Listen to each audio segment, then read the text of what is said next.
샬롬 샬롬 샬롬 샬롬 샬롬. 하나님 사랑합니다. 여러분 주 안에서 사랑합니다. 이제 우리 너무 잘 아는 말씀이죠. 44장 말씀인데 요셉이 이제 마지막으로 그래도 또 형제들을 시험하는 부분이 나타나 있어서 우리 먼저 1절부터 13절까지 한번 또 다시 읽어봤죠. 요셉이 그의 집 청지기에게 명하여 이르되 양식을 각자의 자루에 운반할 수 있을 만큼 채우고 각자의 돈을 그 자루에 넣고 내 잔 곧 은전을 그 청년의 자루 아귀에 넣고 그 양식값 돈도 함께 넣으라 하매 그가 요셉의 명령대로 이제 그 종들이 다 그렇게 행하죠. 근데 해필림으로 어디다 넣어요? 베냐민의 그 자기가 가장 사랑하는 자기 동생이죠. 요셉의 친동생. 베냐민의 자루 속에다 딱 넣는 그런 내용이 그 1절에서 그 13절 사이에 나타납니다. 상관절에. 이제 한번 내용을 한번 살펴보도록 하죠. 베냐민을 공경에 빠뜨린 결과 형 유다의 생정신이 돋보입니다. 요셉이 2차 시험이었어요. 은잔을 마지막 시험이죠. 지금 2절에 나타났었죠. 그래서 그는 2차로 형들을 시험하자 합니다. 요셉은 청지기에게 형제들의 자루에 곡식을 넣을 때 베냐민의 자루 속에는 자신이 잘 그 애장하는 은잔을 넣도록 합니다. 요셉은 이러한 방법을 통해서 베냐민이 쇠표된 후에 다른 형제들이 그를 버려두면 자기가 버림을 받았기 때문에 그게 마음이 한이 돼서 이런 것 같아요. 끝까지 그걸 또 한 번 해보죠. 그를 버려두고 가는지 안 가는지 그 여부를 알아보려고 했어요. 지금 점을 치는 도구다라고 얘기했었죠. 그 은잔이. 근데 사실은 아니에요. 15절에 44장 15절 요셉이 그들에게 이르되 너희가 어찌 이런 일을 행하였느냐 나 같은 사람이 점을 잘 치는 줄 너희는 알지 못하느냐 이런 부분이 나타납니다. 노략질의 대상이 되는 부분 다니엘 11장 8절에 그 신들과 부어 만든 우상들과 은과 금의 아름다운 그릇들을 다 노략하여 애국으로 가져갈 것이요 몇 해 동안 그가 북방왕을 차지하리라 라고 얘기합니다. 청지기의 추격이 이어지죠. 그러니까 자루를 메고 형제들은 이제 뭐 좀 모르고 챙겨주고 그대로 메고서 가고 있는데 청지기들이 막 따라옵니다. 요셉은 청지기들에게 창제를 쫓아가서 자신의 은잔을 찾아오너라 명합니다. 청지기가 그들에게 다다랐을 때 은잔이 발견되면 그들은 스스로 아마 포로가 될 것이며 은잔이 발견된 자는 죽음을 당할 것이다 라고 말하죠. 내용에 나와 있었죠. 우리가 그 내용에. 그러나 청지기는 은잔을 훔쳐간 한 사람만 노예로 삼겠다라고 합니다. 형제들이 그러죠. 은잔이 나타나면 그를 죽여도 좋다. 우리는 그런 일이 없다. 결백하다. 이래서 한번 강하게 그 내용을 이렇게 제시하겠다고 얘기한 거예요. 믿음을 알기 위한 시험이었습니다. 창세기 22장 1절에도 그 일 후에 하나님이 아브라함을 시험하시려고 그를 부르시되 아브라함 하시니 그가 이르되 내가 여기 있나이다 라고 대답하죠. 자신 있는 그 정직함을 나타냅니다. 9절이죠. 오늘 보면 당신의 종들 중 누구에게서 발견되든지 그는 죽을 것이요 우리는 주의 그러니까 요셉의 종이 될 거다라고 자신있게 그런 일이 없으니까 이렇게 장담을 했어요. 근데 발견이 됐죠. 12절에 보면 베냐민의 자루 속에서 그렇게 집어넣었으니 뭐 없겠어요? 있겠죠. 종으로 담보 잡고자 합니다. 90절에 보면 당신의 종들 중 누구에게서 발견되든 그런 죽을 것이 우리는 내 주의 종이 되리이다. 형제들이 얘기한 말이에요. 10절에 그가 이르되 그러면 너희의 말과 같이 하리라. 그것이 누구에게서든지 발견되면 그는 내게 종이 될 것이요 너희는 죄가 없다. 발견된 그 사람만 우리의 종이 될 것이다. 베냐민의 자루죠. 그가 나이 많은 자에서부터 시작해서 적은 자에게까지 조사하며 그 자니 베냐민이 제일 나이가 어리가 맨 끝에 나왔겠죠. 발견됩니다. 요셉과 형제들의 대화가 그 이후에 이루어지죠. 보면 15절에 요셉이 그들에게 이르되 너희가 어찌하여 이런 일을 행했느냐 이제 돌아갔어요. 그래서 땅에 다들 꼬로 엎드렸어요. 가다 말고 나 같은 사람이 점을 잘 치는 사람인 줄 너희들이 몰랐느냐 내가 다 이러고 있다라는 얘기예요. 유다가 이제 거기서부터 변명을 하고 아주 간절하게 대답을 하기 시작을 합니다. 요셉은 형들 앞에서 자신이 점을 잘 치는 사람이다 이렇게 얘기합니다. 형제들이 도둑질을 한 것은 아무것도 자신의 점을 통해서 이루어졌다고 이제 이렇게 이건 뭐 사실은 아니에요. 일단 그렇게 작전을 썼기 때문에 얘기를 한 거죠.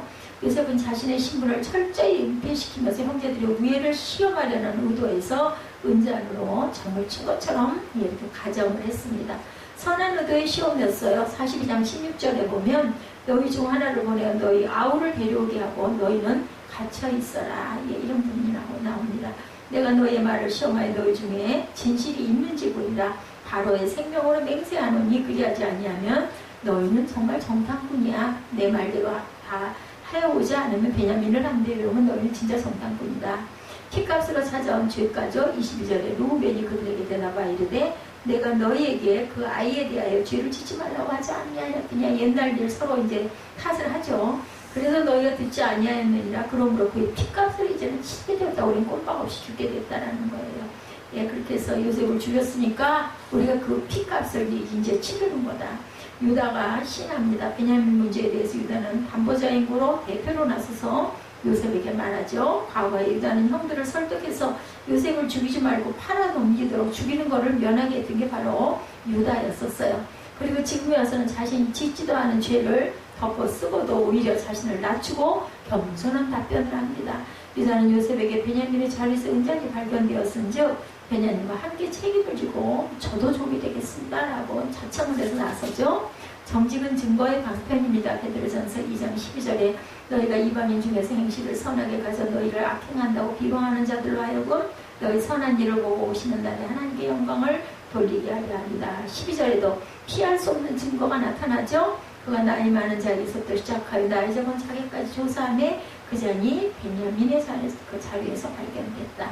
요셉이 적절하게 대답합니다. 17절에 보면 요셉이 이르되 내가 결코 그리하지 아니하리라. 잔이 그 손에서 발견된 자만 내 종이 되고 너희는 평안히 너희 아버지께로 올라갈 것이다. 유다가 이제 우리가 정직함을 나타내니까 당신의 종들의 죄악을 찾으셨으니 우리와 이 잔이 발견된 자가 다 주의 노예가 되겠다라고 하니까 요셉이 아니다. 잔이 발견된 자만 나에게 종이 되고 너희는 모두 다 아버지께로 편안하게 돌아가라. 유다가 그에게 다시 18절에 얘기하죠. 내 주여 원하건대 당신의 종에게 내 주의 귀한 한 말씀을 아뢰게 하소서. 주의 종에게 노하지 마소서. 주는 바로와 같으시니라. 아주 요셉을 높이죠. 이전에 내 주께서 종들에게 물으시되 너희는 아버지가 있느냐 아우가 있느냐 하시기에 20절에 우리가 내 주께 아뢰되 우리에게 아버지가 있으니 노인이요 또 그가 노년에 얻은 아들 청년이 있으니 그의 형은 죽고 그의 어머니가 남긴 것은 그뿐이므로 그의 아버지가 그를 사랑하나이다 하였더니 베냐민 얘기를 하는 거죠. 21절에 주께서 또 종들에게 이르시되 그를 내게로 데리고 내려와서 내가 그를 보게 하라 하시기로 우리가 내 주께 말씀드리기를 그 아이는 그의 아버지를 떠나지 못할지니 떠나면 그의 아버지가 죽겠나이다.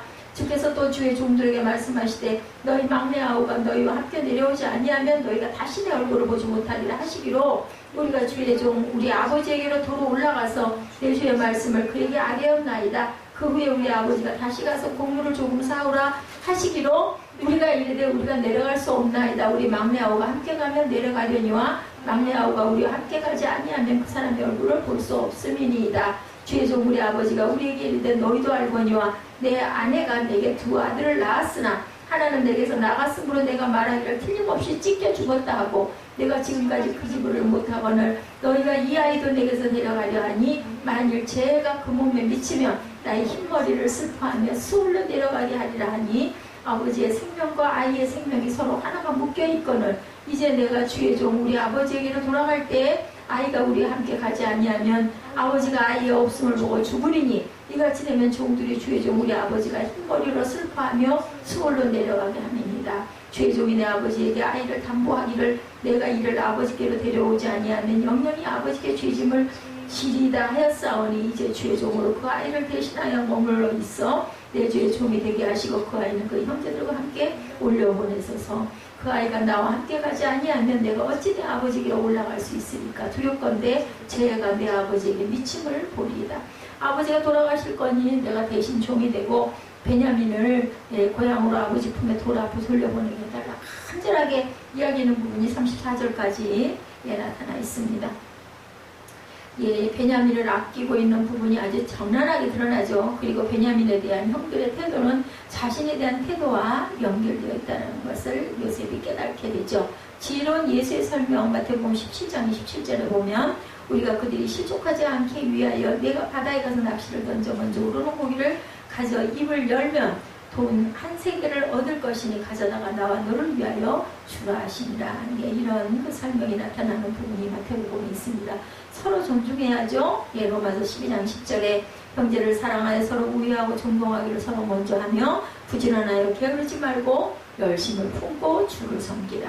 유다가 계속해서 탄원하죠. 지금 뭐 쭉 읽었기 때문에 뭐 여러 번 읽어서 다 아는 이야기지만 베냐민을 굉장히 사랑하고 아버지가 이 베냐민이 가지 않으면은 아버지가 돌아가시기 때문에 내가 그걸 볼 수가 없습니다. 그러면서 유다는 야곱의 사랑을 받은 베냐민에 대한 호칭을 22번이나 부르면서 애원을 합니다. 또한 유다는 부친 야곱에 대하여 말함으로 요셉의 동정심을 불러일으키죠.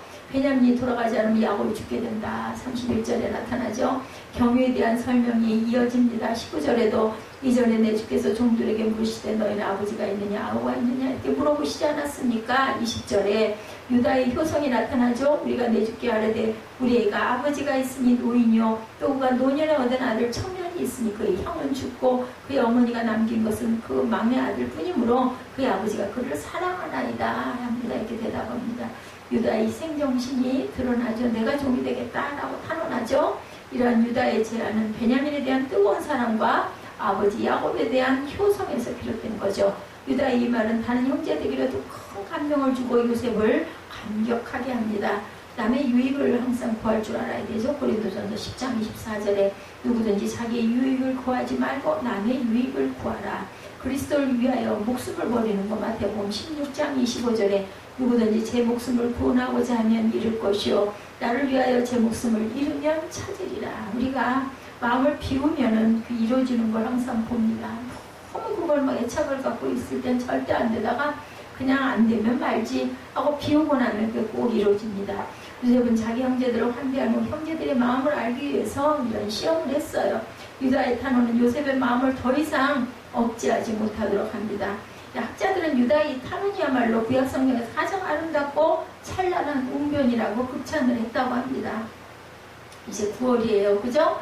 어떻게 말복이 지나면서 금방 조금 바람이 살랑 불더니 완연하게 오늘 그 물건 가지고 오신 분하고도 아주 땀을 너무 많이 흘려가고 너무 죄송해가지고 정말 그래도 더위가 한풀 꺾였어요 하고 얘기했더니 아유 천국이죠 그러더라고요. 그분이 그 말씀하시는 게 예, 정말 더웠어요. 근데 뭐 그렇게 길지 않았던 것 같아요. 그 더위가 몇 주 정도 계속되는 줄 우리는 아주 그냥 쩔쩔맸죠. 그리고 그 여름을 이겨내고 나니까 이제 또 가을 바람이 불어서 우리를 한숨을 쉬게 만드는 마음을 좀 이렇게 이제 좀 느긋하게 내려앉게 만들죠. 예, 그리고 또한 그 대상포진 질병이 꽤나 많이 돌았던 그런 해이기도 했습니다. 예, 굉장히 두통이 심하다고 그래요. 뭐 눈이 튀어나올 것 같이 눈도 뻑뻑해지고 아프다고 그러죠. 근데 옆에서 앓는 사람을 봤음에도 불구하고 내가 당해보질 않으면은 짐작만 할 뿐이죠. 얼마나 아픈지 모르는데 굉장히 아프다고 합니다. 두통과 어지럼증 그리고 또한 그걸로 인해서 잠도 못 잔다고 그래요. 밤에 잠을 설치고. 그래서 여름에 아마 그 발병을 많이 하는 모양이죠. 그래서 우리가 9월이 되니까 너무나 힘들었던 8월달 지나가 너무 잘 됐다. 근데도 또 겨울 추운 겨울이 오면은 그 땀 흘리던 여름 그 계절을 또 생각하지 않을까 이런 생각도 듭니다. 무더위와 씨름하다가 이제는 9월을 맞았어요. 그 무더위 속에서도 과일 정말 빨갛게 익은 수박 보면은 정말 더웠기 때문에 또 굉장히 달죠. 그 열매는 굉장히 답니다. 그래서 성숙하게 무르익은 그런 과일들 그것은 여름에 그 뜨거움이 있기 때문에 열매가 또 그렇게 단 열매가 될 수 있다. 성숙도 마찬가지예요. 성숙을 보면 사전적으로 나이를 먹어 어른스럽게 된다 이런 뜻을 갖고 있어요. 성숙이라는 뜻이 어떤 단계를 거쳐서 일반적으로 기대되는 정도에 다다랐다, 충분히 자랐다, 사물이 자신의 특성을 완전히 드러나는 단계에 이르렀다 등의 의미를 가지고 있어요. 성숙이라는 것. 오늘 본문이 보여주는 성숙은 과연 어떤 것일까? 제가 보기에는 유다가 엄청 성숙했어요. 그죠? 보니까 세 가지의 모습이 나타납니다. 형들에 의해 이집트에 팔려간 노예로 지내던 요셉이 20여 년 만에 형들을 만나는 장면이죠. 형들 입장에서 보면 이집트로 무역자 가는 이스마엘 상인들에게 11번째 동생 요셉을 팔았는데 그 후에 그가 살았는지 죽었는지 산악대도 어떤 모습으로 뭐 거지 어디서 머슴이 됐거나 뭐 그랬겠지 이렇게 생각이 됐겠죠. 그런데 꿈에도 생각지 못했던 요셉이 정말 그 기가 막힌 이집트의 대단한 총리가 되어 있었던 거예요. 꿈 같죠. 요셉은 자신을 몰라보는 형제들에게 자신을 알리기까지 확인하고 싶었던 것이 있었습니다. 그것은 자신을 알고 죄를 고백하는 모습, 회개하는 모습을 보고 싶었다라는 거죠. 이집트를 중심으로 최악의 흉년이 들어서 아시아 아프리카 전역이 굶주림에 고통하고 있을 때 견디다 못한 야곱의 가족들도 별 수 없죠. 해결의 방안으로 애굽에 가서 양식을 사 갖고 와야 되겠다라고 생각을 합니다. 기근 7년 전부터 미리 식량을 비축해둔 그 애굽에 가서 양식을 사오는 일이었죠. 그렇게 해서 식량을 구입하러 온 형제들을 본 요셉은 자신을 감춥니다. 얼굴이나 들었겠어요? 그들이 고개 땅에다 쳐박고 쌀 사러 왔습니다 했겠죠. 시험을 했습니다. 너희는 정탐꾼이다. 이 나라를 틈보러 왔지. 창세기 42장 9절에도 형들을 간첩 스파이라고 했었거든요. 그래서 형들은 자신들은 스파이가 아니라면서 자신들의 형들한테 가족관계를 상세히 설명하는 부분, 아까 유다가 말한 것처럼, 제가 읽은 것처럼, 그러자 요셉은 너희의 말이 사실이라면 가서 네가 말하는 그 막내를 데려오라고, 그러면 스파이라고 의심하지 않겠다라고 말합니다. 그리고는 3일 후에 시므온을 볼모로 사로잡아두고는 나머지 형제들을 모두 돌려보내죠. 각자의 곡물자리에 그들이 가지고 왔던 돈도 그대로 담아줍니다. 그런데 이 일은 형제들 입장에서 아주 큰일이 난 거예요. 아이고, 우리가 분명히 주고 왔는데 왜 도로 자루에 들었어? 우리가 꼭 훔쳐갖고 온 것 같아. 이게 겁이 났던 거죠. 기근 이 상태로 계속돼서 곡식을 구하기 위해서 다시 애굽으로 갔을 때 도대체 이런 경우에 어떻게 해야 되나, 아주 엄청 걱정을 합니다. 거기다가 애굽의 총리의 요구대로 막내 베냐민까지 데리고 가야 되는 큰 아주 그냥 숙제가 마음을 짓눌렀어요. 그렇게 해야 시몬도 구하고 곡식도 구하고 베냐민도 또한 살리기는 해야 할 텐데 아버지는 절대로 막내 데리고 가지 말라고. 이거 도대체 어떻게 해야 할까? 아주 진퇴양난이었어요. 야곱의 아들들은 다시 곡식이 떨어졌으니까 방법이 없죠. 그래서 야곱으로서는 아들의 말에 도무지 신뢰가 가지 않았어요. 그래도 얘기합니다. 가야지. 안 그러면은 베냐민 안 데리고 가면 우리가 갈 수가 없습니다. 라고 얘기해서 결국은 야곱이 마음을 비우죠. 하나님 어떤 뜻이 있으시겠지라는 마음으로 우리는 가만히 보면 막다른 골목에 가면 하나님을 찾는 것 같아요. 혼자 길을 쓰다가 애를 쓰다가 도저히 안 되면 어쩔 수 없지. 하나님의 뜻대로 하시겠지. 이렇게 하는 것 같습니다. 라헬이 낳은 아들 요셉을 이미 잃은 야곱은 마지막 베냐민마저 잃을 수는 도무지 없었어요. 그죠? 나도 죽을 것 같다고 이야기를 합니다. 유다가 자기 생명을 담보로 함으로 베냐민을 데리고 이집트로 간 거예요. 43장 9절에 나타나 있습니다. 그렇게 해서 11명의 형제들과 요셉, 즉 야곱의 12아들들이 20년 만에 한자리에 만나죠. 그렇지만 요셉은 여전히 자신의 정체를 드러내지 않고 울음을 감추면서 그들과 식사를 한 후에 가나안으로 돌려보내면서 다시 한번 패스를 한 내용이 오늘 본문 내용이죠. 그래서 형제들에게 곡식을 주어서 돌려보내되 베냐민의 곡식 자루에 자신이 아끼는 은잔을 넣어서 도둑으로 모는 일이 1절에서 3절에 나타납니다. 베냐민이 공격에 받았을 때 형들이 어쩌는지 모습을 보고 싶었어요. 발뺌들을 하는지 서로 살려고 목소리를 높이고 변명을 하는지 안 하는지. 그랬더니 정말 의외로 유다가 그렇게 아주 열성적으로 내가 대신 있을 테니까 베냐민은 꼭 보내달라고 이렇게 사정을 하는 내용이 나타나죠. 이집트의 총리의 은잔을 막내 베냐민의 곡식 자루에 발견되었으니 기가 막힌 노릇이에요. 그들은 하필이면 아버지의 생명과 연결된 베냐민의 자루 속에 있냐는 거죠. 그들 스스로 은전이 발견되는 죽을 것이라고, 나머지 10명은 모두 다 종이 되겠다고 했는데 이걸 어떻게 하면 좋아? 왜냐하면 절대 그럴 일이 없었기 때문에. 그렇게 해서 그들은 가나안으로 향하던 발걸음을 다시 돌려서 죽을 자가 되어서 도로 애굽으로 돌아가죠. 이집트 총리 요셉 앞에 엎드린 11명의 형제들, 그들을 대신해서 변명한 사람은 유다였습니다. 나타낸 대로 계속 나타난 주 16절에 보면 유다는 억울하다고 말하지 않았어요. 우리는 절대로 훔치지 않았는데 도대체 왜 이것이 곡식 자루 속에 들어있는지 알 수 없다고 항변도 하지 않습니다. 하필이면 베냐민에게 이런 일이 생겼는지 알 수 없다고도 안 했죠. 내용을 읽어보니까 너 하나 때문에 우리 모두 다 죽게 생겼다고 베냐민을 몰아세우지도 않았습니다.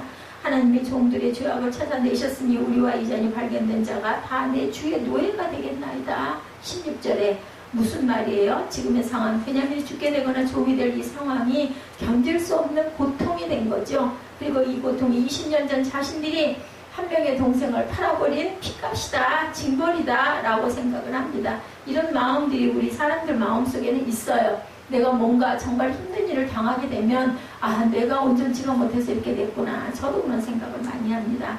요셉의 형들이 엄청 변화가 된 거예요. 그죠? 20년 전하고 너무너무 다르게 변했어요. 자신들의 죄를 아파하고 이집트 총리 앞에서 자신의 죄를 고백하는 사람으로 변해 있는 모습이 보입니다. 이것이 바로 요셉이 알고 싶었던 부분이에요. 하나님께서 어떻게 하셨는지 또한 확인하고 싶어 했던 부분이기도 합니다. 지난날의 죄를 아파하고 이 위기 상황이 그 죄를 찾아시는 하나님의 징벌이라고 인정하는 모습이 바로 성숙의 모습이었다. 성숙하지 않은 사람은 자신을 모르고 자신의 어떤 그 흉어물을 막 감추기에 급급하죠. 그리고 자신의 허물과 죄를 인정하지 않고 싶어 합니다. 피하려 하고 변명하고 합리화하죠. 어떤 허물이 발견되면 누구 때문이다 라고 떼번 탓을 합니다. 내 탓이 아니라 네 탓이다 떠넘기죠. 성숙은 자신을 돌아보고 지난날 자신이 저질렀던 잘못들을 인정하면서 하나님과 사람과 자신의 인생 앞에 겸허해지는 모습이 드러나는 것이 바로 성숙한 모습이다. 예, 우리 국화 옆에서 잘 아는 그 시귀죠. 먼 젊음의 뒤안길에서 이제는 돌아와 거울 앞에서 내 누님 같은 꽃이요. 서정규 씨의 국화 옆에서 참 이거 제가 그 좋아했던 중고등학교 때 좋아했던 시의 귀절이기도 합니다. 성숙은 눈이 시리고 가슴 아프도록 자신의 현실을 직시하고 인정하는 모습이 바로 성숙이다. 그리고 자신의 허물과 죄를 고백하죠. 힘들고 아픈 그 모든 일들을 죄의 열매로 받아들입니다. 이럴 줄 아는 모습이 바로 성숙이다. 다른 사람을 이해하고 또한 존중하는 것이다. 오늘 본문의 20절에 우리에게 아버지가 있으니 노인이요 또 그가 노년에 얻은 아들 청년이 있으니 그의 형은 죽고 그의 어머니가 남긴 것은 그뿐이므로 그의 아버지가 그를 사랑하나이다. 22절에도 그 아이는 그의 아버지를 떠나지 못할지니 떠나면 그 아버지가 죽겠나이다. 30절 이하에도 아버지의 생명과 아이의 생명이 서로 하나로 묶여있거늘 이제 우리 아버지에게로 돌아갈 때 아이가 우리와 함께 가지 않으면 아버지가 아이의 없음을 보고 죽으리니 이같이 되면 종들이 주의 종 우리 아버지가 흰머리로 슬퍼하며 서울로 내려가게 합니다. 30절 31절에 이렇게 나타나죠. 이전에는 편애하던 아버지를 이해하지 못했고 아버지의 사랑을 자신들보다 더 많이 받는 이유로 요셉이나 베냐민을 무지무지하게 미워했는데 그런데 지금 이제는 늙은 아버지를 이해하고 존중합니다. 혹시라도 아버지가 힘드실까 염려하고 충격받으실까봐 돌아가실까봐 노심초사하죠. 그리고 외로운 베냐민을 진심으로 걱정하고 있는 모습이 보입니다. 성숙하다는 것은 다른 사람에 대한 그의 마음과 태도로 알 수가 있죠. 이 기사를 작성한 사람은 바람이 꽤 쌀쌀하게 부는 어느 겨울밤 시골버스를 타고 가고 있었어요. 늦은 시간은 아니었는데 해가 일찍 저문 뒤라 아주 제법 캄캄해서 겨울밤 시골길 깜깜하죠. 6시 정도 되면 버스 안에는 추위 때문에 몸을 잔뜩 움츠린 승객들이 드문드문 자리에 앉아 있었고 버스가 비탈길로 접어들자 산기슭 정거장에서 중학생 한 명이 내립니다. 자율학습을 하다가 늦게 귀가하는 학생인 것 같았어요. 그런 일이 자주 있는 듯 그 학생은 어두운 버스 정류장에서 마을 쪽으로 이어지는 좁은 길을 걸어가기 시작을 합니다. 그런데 학생을 내려놓은 버스가 그 자리에서 움직이지를 않고 있습니다. 시간을 맞추기 위해서인가 생각을 하고 승객 중에 한 명이 궁금해하고 있어요. 버스는 여전히 헤드라이트를 켠 채 멈추어 서 있습니다. 기사는 물론 승객들 누구 한 사람도 출발을 재촉하지도 않고 가만히 기다리고 있더라는 거죠. 이윽고 그 학생의 모습이 거의 보이지 않을 때쯤 버스는 부르릉 소리를 내며 움직이기 시작을 합니다. 하도 이상한 생각이 들어서 앞자리에 앉은 중년 아주머니에게 물어봤어요. 아주머니 왜 기사 아저씨가 버스를 출발시키지 않고 그렇게 계셨습니까? 그랬더니 배차 시간을 맞추려고 그러는 건가요? 하고 물어봅니다. 그래서 아주머니는 빙그레 미소를 지으며 아까 그 학생이 걸어간 게 몹시 춥고 가파르거든요. 그제야 기사를 쓴 이유를 알게 되었다고 해요. 신문에 난 어떤 작은 그 내용의 글귀입니다. 버스기사 아저씨는 좁고 가파른 데다 어두운 길을 걷는 학생을 위해서 헤드라이트로 길을 비춰준 거예요. 이게 아마 시골에만 있는 어떤 그런 아주 인정스러운 모습이 아닐까 싶습니다. 요즘 뭐 어디가 그렇습니까? 제가 놀란 거는 전에는 버스가 출발해서 저만큼 가도 뭐 학생들이 막 뛰어와가지고 문을 두들기거나 하면은 조금 가다가도 열어주는데 절대로 안 열어준다고 그래요. 저도 그거 그냥 간발의 차이니까 좀 두들겨봐. 그러면 아니 정차를 하고 있었어요. 신호대기에 버스가 막 출발하자마자 신호등이 걸려가지고 그랬더니 절대로 안 열어준다고 해서 자꾸 그래도 한번 해봐. 그랬더니 하더니 안 열어준다니까 안 열어주더라고요. 예. 이제는 뭐 내가 할 것만 딱 할 거야. 그런 아주 냉정한 마음 아니면 또 뭐 절제 있는 마음들이라고 해야 될까요? 근데 지금 이 버스 아저씨하고 너무 다른 모습이죠. 미성숙한 사람은 어린아이처럼 자기 중심적이고 일방적입니다. 그러다 보니까 다른 사람이 잘못에 대해서 비판하죠. 자신과 다르다는 이유로 마음에서 내버리거나 머리와 가슴으로 그를 죽여버리는 그런 일까지 일어납니다. 성숙한 사람은 다른 사람에 대한 민감하게 그들을 먼저 배려합니다. 그래서 성숙한 사람이 옆에 있으면 편하고 즐겁죠. 반면 미성숙한 사람이 옆에 있으면 불편합니다. 성숙한 사람은 다른 사람이 완벽해지지 않을 뿐 아니라 자신도 완벽하지 않다는 것 또한 압니다. 세상이 공정하지도 공평하지도 않다는 것을 알고 삶에는 늘 위험이 숨어 있다는 것도 압니다. 사람들은 생존 욕구에 의해서 살아가고 그것이 다른 사람에게 피해를 줄 수 있다는 것 또한 알죠. 그래서 상처받을 준비를 합니다. 이상이 높을수록 현실이 비참해 보일 수 있다는 것을 알고 사는 것은 갈등의 연속이라는 것도 알죠. 그것 때문에 몸과 마음이 편할 날이 없다는 것도 압니다. 돈이 필요하지만 내가 필요할 때는 꼭 없다는 것도 알고 돈 때문에 친밀한 친구들과 갈등이 또한 일어날 수 있다는 것도 알죠. 건강은 늘 한결같지 않아서 몇 번은 건강 때문에 어려움을 당한다는 것들도 압니다. 그래서 건강을 절대로 과신하지 않습니다. 성숙한 사람은 사랑하는 사람을 믿을 수는 없지만 그럼에도 불구하고 사랑해주는 사람이 바로 성숙한 사람입니다. 유다를 비롯한 요셉의 형들 아직 어릴 나이에 이미 아버지의 사랑을 자기들보다도 많이 받는다는 이유로 다른 동생 요셉을 죽이려고 했던 사람들이었어요. 그런 사람들이 이제는 다른 사람을 이해하고 가슴으로 아파하고 몸으로 배려하고 존중하는 성숙에 이르렀다. 20년 만에 일어난 일이죠. 요셉이 확인하고 싶었던 것은 하나님께서 확인하고 싶었던 것이 바로 이것이죠. 하나님께서 지금 여러분에게 확인하고 싶어하는 것도 이것이 아닐까. 아까 어두운 길 비춰주는 그 버스 기사 아저씨처럼 정말 시골의 그 인심과 인정이 아니면 있을 수 없는 도시에서는 볼 수 없는 풍경. 제가 아까 말씀드렸죠. 지금은 절대로 문이 한번 닫히면은 신호가 빨간불이어서 학생이 밖에서 두들기고 그 차를 놓치면은 30분 이상 기다리고 있어야 되는 배차 시간들도 아마 아실 거예요. 그래도 절대로 문 안 열어줘요. 지각을 하면 지각을 하죠. 그죠? 그런데 여기 시골길에서 이 불빛을 비추고 있는 기사님 같은 경우는 아주 정반대의 모습인데 우리 마음이 따뜻해지지 않습니까? 성숙은 이런 모습이다. 지금 요셉의 형제들의 변한 20년 만에 변한 모습도 마찬가지죠. 이해해주고 공감해주고 배려해주고 품어주고 함께 해주는 것이 바로 성숙이다. 그런 성숙한 저와 여러분들 열매가 있는 이제 가을이죠. 9월 이 계절 또 얼마 며칠 안 있으면 추석입니다. 다른 사람을 위해서 또한 세 번째로 희생하는 것이다. 성숙은 오늘 본문이 보여주는 성숙의 마지막 모습은 희생입니다. 배려 그리고 희생.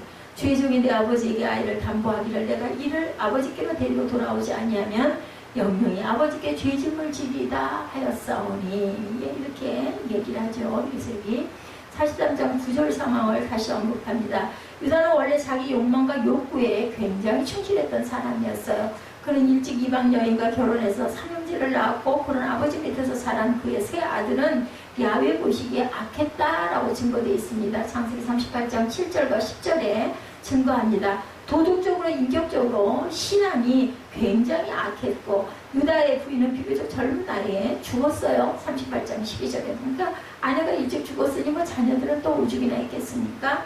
부인이 죽자 곧바로 여색을 타면서 신부를 숨긴 며느리와 있어서는 안 될 일을 저지른 것이 유다이기도 합니다. 이런 유다가 자기 생명을 동생 베냐민의 무사한 귀환을 위한 담보물 희생 제물로 내어놓습니다. 엄청나게 변했죠. 33절에 이제 주의 종으로 그 아이를 대신하여 머물러 있어 내 주의 종이 되게 하시고 그 아이는 우리 형제들과 함께 돌려보내셔서 본인이 이렇게 고백을 하죠. 큰형님 르우벤을 비롯하여 10명의 형제들이 있지만 유다는 모든 책임을 자신이 안고 이집트에 남겠으니 베냐민을 비롯하여 다섯 형제들은 돌려보내달라고 열심히 탄원을 하는 모습입니다. 어려운 일을 10명이 나누어지면 좋을 텐데 그것이 형제인데도 유다는 혼자서 모든 것을 감당하겠다. 나머지는 돌려보내달라고 얘기를 하죠. 아버지 야곱에게도 자신의 생명을 담보물로 내놓았고 지금은 애굽 총리 앞에서 자신의 생명을 담보물로 내어놓는, 생명을 아끼지 않는 이 모습이 바로 예수님을 닮은 성숙의 모습이다. 성숙의 최고 정점은 예수님이죠. 그리고 유다, 예수님을 닮은 유다, 자신을 희생하는 것. 요한복음 15장 13절입니다. 사람이 친구를 위하여 자기 목숨을 버리면 이보다 더 큰 사랑이 없나니 라는 말씀처럼 사랑의 최고봉이자 성숙의 최고봉은 희생하는 것이다. 자기 욕구나 자기 정욕에 사로잡혀서 이방 동네를 휩쓸고 다니는 유다가 자신을 희생하는 사람으로 변화된 이 변화가 예수님의 희생으로 성도된 저와 여러분에게도 일어나야 할 줄로 믿습니다. 당신의 독생자를 희생시키신 성부 하나님께서 우리에게 바라시는 것, 그것이 바로 예수님의 희생, 그것을 닮아가는 우리의 모습일 것입니다. 예수님처럼 누군가를 대신하여 희생할 수 있는 사람이 되었느냐 하는 거죠. 한 곤충학자가 개미를 대상으로 실험을 했다고 그래요. 그런 개미들이 집단으로 모여 사는 곳에 나무젓가락을 넣고 그것에 불을 붙였어요. 불이 났을 경우 개미들이 어떻게 대처하는지를 연구하기 위해서였다고 합니다. 처음으로 불을 발견한 개미가 자신의 몸을 불 속으로 내던졌고 다음 개미들도 마찬가지로 불 속으로 뛰어듭니다. 그래서 불꽃이 점점 약해집니다. 개미의 몸을 이루고 있는 키틴질이 불에 타면서 불꽃을 줄이는 소화물질로 변화가 됐다고 합니다. 이탈리아의 작가 지오바니 파파니에 대한 이야기가 있는데, 파파니는 철저한 무신론자였어요. 독실한 크리스천인 어머니는 아들 파파니를 위해서 계속 기도하고 있었고, 그러던 어느 날 파파니는 무서운 병에 걸립니다. 그 소식을 들은 어떤 사람이 그의 어머니에게 인육을 먹여보라고 했어요. 물론 미신적인 속설이가 말이었지만 어떤 방법도 없다 보니까는 어쩔 수가 없다, 그거라도 한번 해보자 해가지고 자신의 허벅지를 칼로 점여서 요리를 해서 아들에게 먹였다고 그러죠. 근데 정말 아들이 거짓말처럼 회복이 됐어요. 그래서 파파니는 그 고기를 한 번 더 먹어보고 싶어 합니다. 모르죠. 어머니의 그 허벅지인 줄은 모르고. 그래서 어머니는 아들 몰래 자기 살을 베려다가 그만 너무 많은 피를 흘려가지고 정신을 잃고 말았어요. 외출에서 돌아온 파파니는 충격적인 장면을 보고 아들이 울음을 터뜨립니다.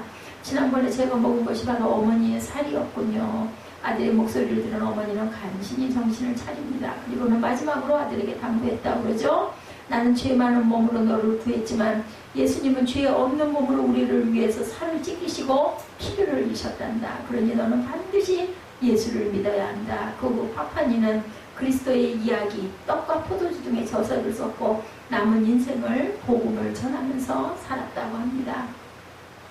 성숙은 이렇게 자신을 희생하는 것입니다. 그가 하는 것을 보고 그가 나에게 잘해주었기 때문에 그와 나 사이에 사랑의 빛이 있어서가 아니고, 모르는 사람, 때로는 사랑할 수 없는 사람, 때로는 원수를 위해서까지 희생할 수 있는 것이 바로 성숙한 성도의 모습입니다.